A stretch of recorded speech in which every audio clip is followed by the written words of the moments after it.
November 21st, 1922. She came into a family that had some wealth, but circumstances turned against them. In the 20s became a difficult time for them. In the 30s, they suffered like most families did, the Great Depression. Mom was sent to live with her aunt for a while.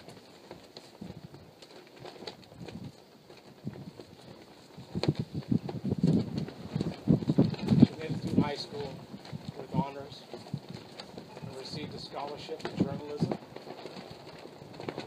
But then, unfortunately, World War II began, and she chose instead to join the military.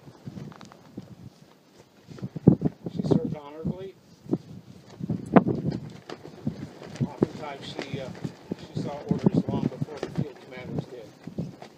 She held a top secret clearance because of that. She moved to her head of her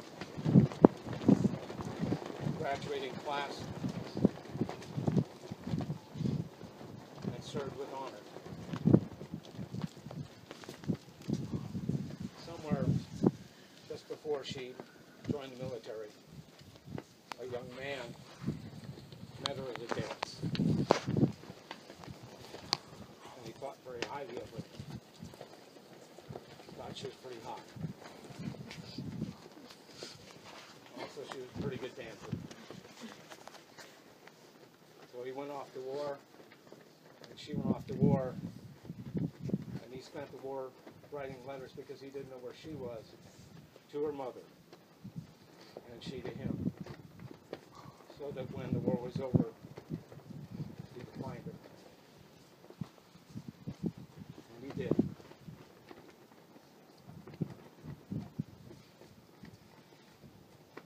And they married. A few years later, had the first of their 3 children. I remember the 50s being a time of some confusion for most people. When it got to be the end of the 50s, I remember I was just aware enough of the world and politics in it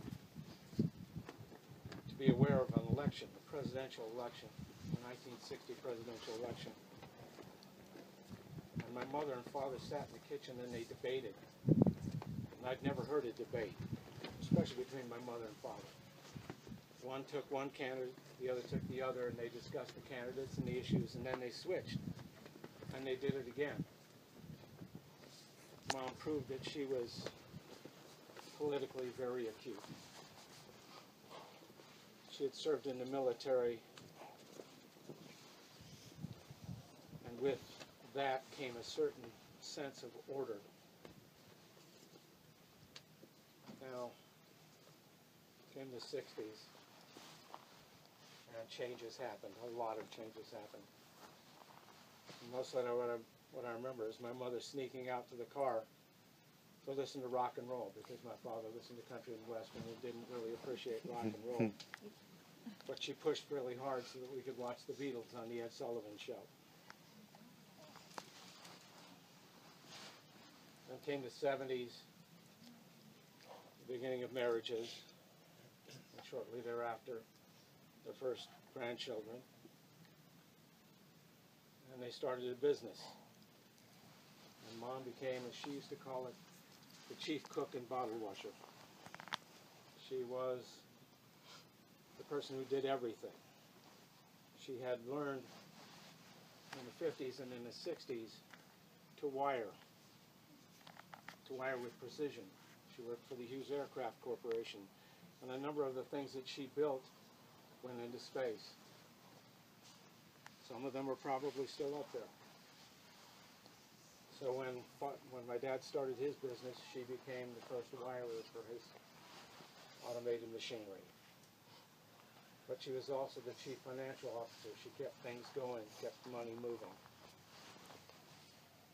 They kept that business going, and Lori and I joined them for a time, and then we left, and eventually they decided to retire for the first time, and almost immediately started another business because Dad just couldn't sit still.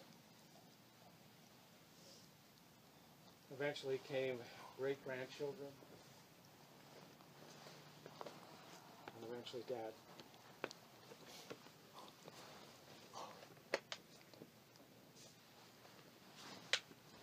Dad passed on.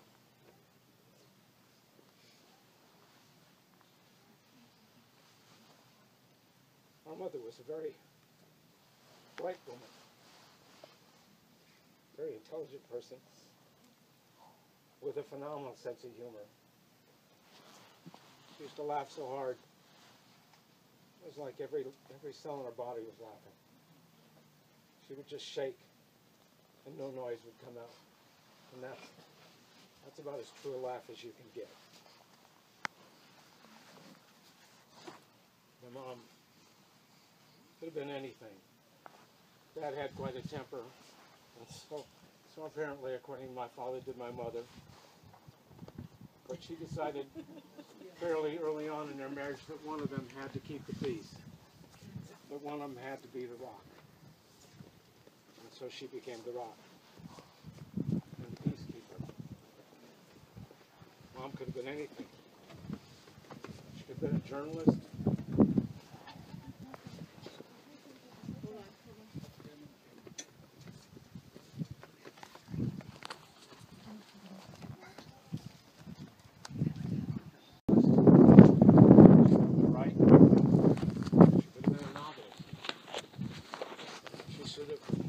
Spent her whole life in the military. She could have been the CFO of a major corporation. One thing she couldn't do is she couldn't cook. I hate to say it, but Dad liked everything burned. And Mom cooked accordingly.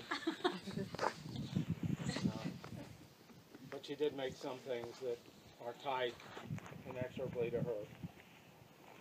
Swiss steak, my father's favorite meat. That will always be her.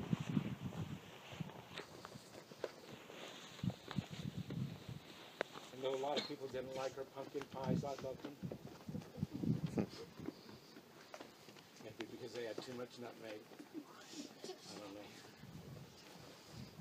know. Mom once made biscuits for us. And Mike took one and threw it against the kitchen wall. And it wasn't the biscuit that broke. So Mom could have been anything.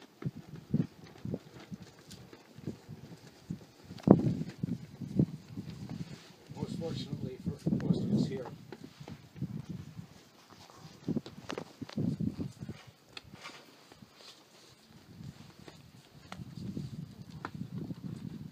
chose to be our mother.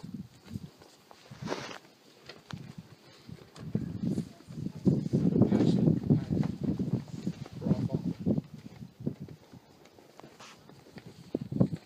So if you will please take a moment, close your eyes. You're in the best of times. Remember who she was to you. Everyone here.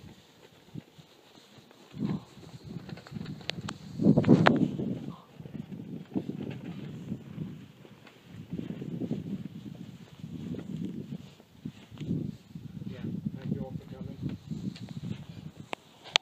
Mom would have appreciated this more than any of us could know.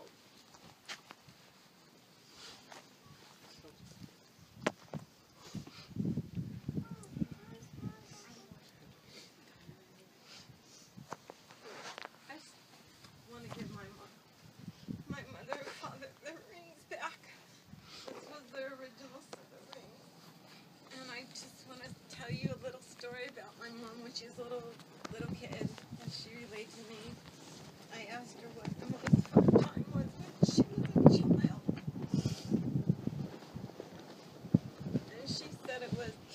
her shoes and running around in the water during a storm where she could have gotten fried. And she just had the best time of her life. And I think I'll remember her as a child, or as the adult who was dancing with my father, or putting a ski on and going as far as she could on a single ski. And I'll remember her telling us to pick up an extra piece of trash when we go camping. That was her thing. She wanted us to take care of the earth, the places we visited. And I think it's really cool that my mom and my father both they touched everyone here in their own way. And I want to say my mother had a lot of style. Well, she had one style, I'd say. She had one style and a lot of it.